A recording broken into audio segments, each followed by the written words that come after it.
In this video, I'm going to be going over keyword research, just giving an bird's eye view on what it is and how it should be done, mostly from a tactical and a strategic point of view. Keyword research is very important because it basically lays the foundation of your SEO. And if you get this wrong, you're going to be probably wasting a lot of time in building links. So it's highly important that you do proper keyword research to understand what your market is and to go after the right keywords based on your time and budget. Okay, so we're going to be covering a few things in this video. Firstly, we'll talk about why keyword research is important. Then we'll talk about identifying related niches in your market, things like crossover niches, which I'll talk about. And then we'll come to the right way to brainstorm and find a vast number of keywords and then pick the right ones from them. And then we'll talk about creating your customer avatar, basically, which is trying to understand who your potential visitor to your site or who your target audience is. And lastly, we'll cover some tools to help you in your keyword research. Okay, so why is keyword research so important?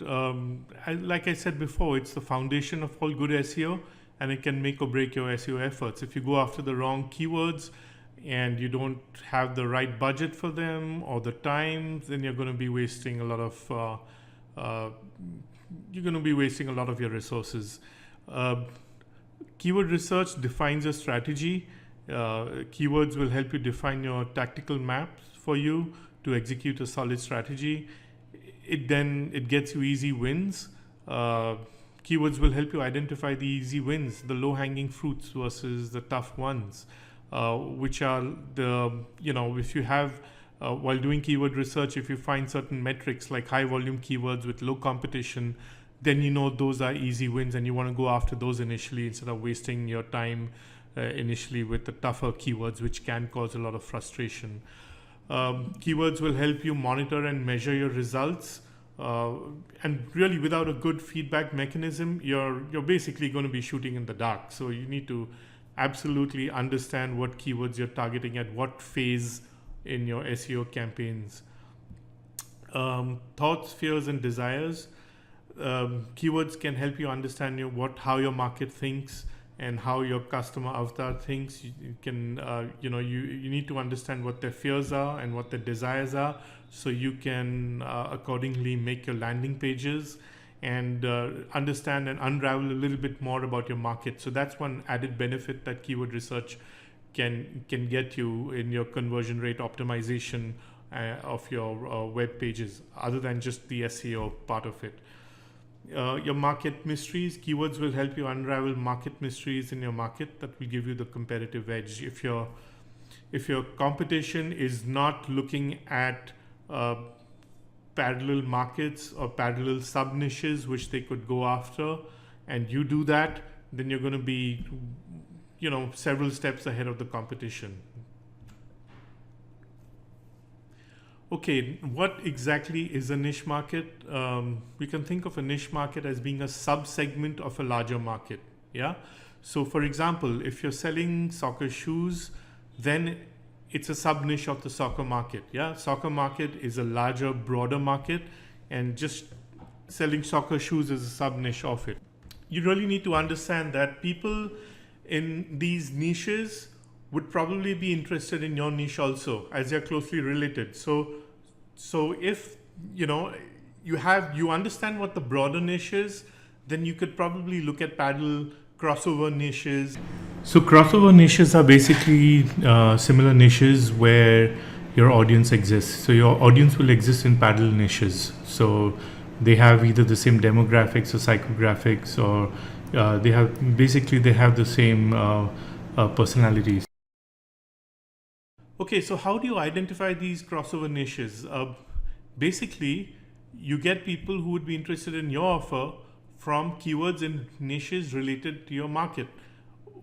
As an example, if you're selling soccer shoes online, you could potentially target people who are also looking for soccer coaching in Chicago, because those people would at some point of time be interested in buying soccer shoes. So they're sort of closely related niches, and this itself is a very, very important tactic, and it can work wonders for you if you do it right. It'll help you identify new opportunities, it'll help you target new keywords, and it'll help you out with the competition. And that's going to increase your SEO multifold. Instead of focusing on just your niche, you're suddenly looking at crossover niches, more keywords, and it just makes your SEO much larger and allows you to go after long tail keywords in these crossover niches and bring in the audience into your niche. Okay, so how do you brainstorm to find these crossover niches? Brainstorming will basically help you get there faster, but you'll need to follow a process. You need to get a mind mapping tool ready, such as Xmind, eDraw, Diagram Designer, or Bubble.us, which is free. Some of these are free. eDraw is free, and I think Bubble.us is also, it's an online web sort of tool, which is also free. Or if you don't have access to any of these, just pull out a pen and paper and start, doodling. Make sure you're put yourself aside in a non-disturbing environment, and put on your thinking cap. And what you need to start thinking of, what are the other things you can think of in your niche, and just start writing down all these related things on a piece of paper or putting them into your mind maps. So for example, if you're in the soccer training niche, you can ask yourself, what do you think of when you think of soccer? So some things could be like the World Cup, Pele, Maradona, Ronaldo, Beckham. These could be celebrities in that niche. Then you could think of products such as shoes, or the soccer ball, or soccer socks. You could think of soccer moves such as the bicycle kick, and you could think of the soccer penalty kick. So these are different sort of things that come to your mind, and these will basically help you understand the other crossover sub niches in your niche.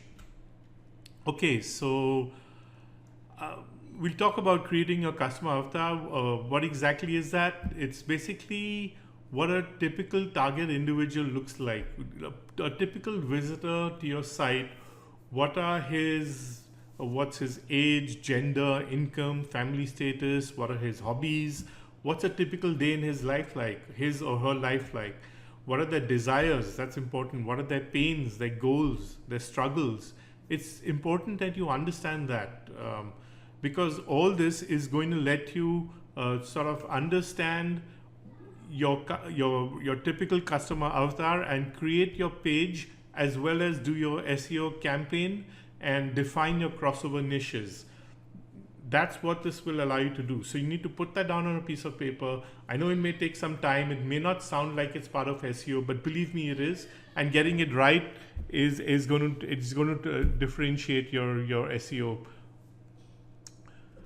Okay, so what does a typical niche cloud map look like? We've already established that crossover niches are other niches in your market in which people would be interested in your niche. Now we need to sort of use this to help you create a niche cloud map. So for example, if you're selling soccer shoes, then it is a sub niche of the larger soccer market, right? So you need to find other relevant soccer niches, and your typical cloud map could look like this. So you could have soccer shoes right in the middle, and then your crossover niches are like sports nutrition, soccer fitness workouts, soccer shorts, bicycle kick, curveball. So these are like the curveball kick. So these are the crossover niches, and what we'll do while doing keyword research is you look for like specific like sport nutrition products, and you could go after those, because anyone interested in sort of sport nutrition products could be interested in soccer shoes. People interested in soccer fitness workouts, there could be like thousands of different types of soccer workouts, branded ones by celebrities. So if you target those keywords, then you're automatically sort of appealing to people who want to buy soccer shoes. So this is just an example, and Now, I just wanted, there's a word of caution. Please don't use the Google Keyword Planner tool to do your brainstorming and to come up with parallel keywords, because it's awful. I mean, I know it's free and everything, but just don't use it. As an example, you can try and punch soccer and this is what you get. It's just too generic, and there's just absolutely no sub niches and ideas and stuff like that. So, and I'll talk to you guys later about more advanced tools in the videos ahead to do keyword research and to do the brainstorming.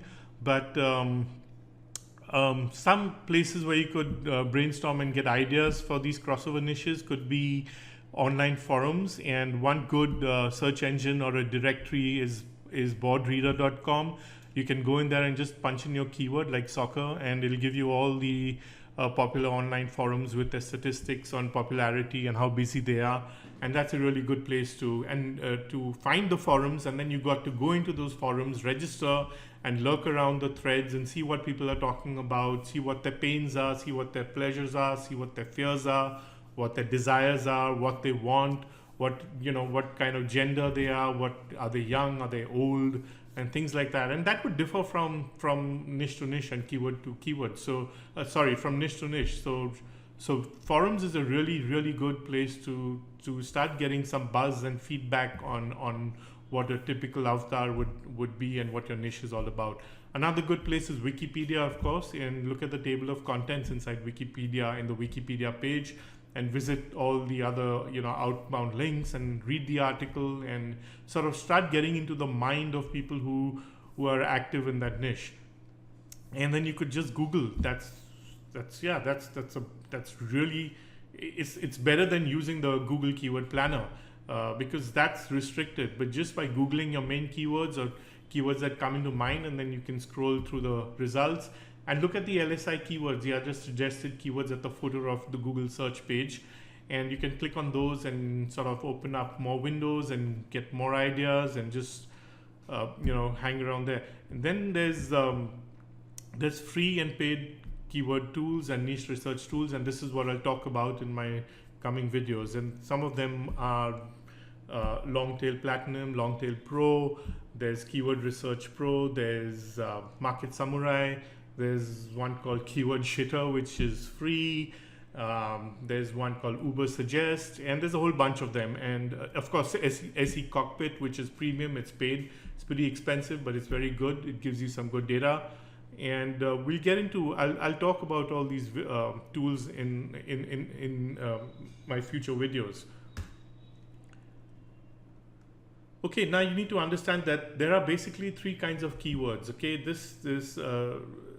you need to understand this, and then when you start doing your keyword research, you need to put the keywords that you find based on the numerics and the analytics you get, the data you get for each of the keywords. You need to classify them into one of these three keyword groups. There are the head keywords, which are just the broad ones like soccer. Then there are the broad keywords.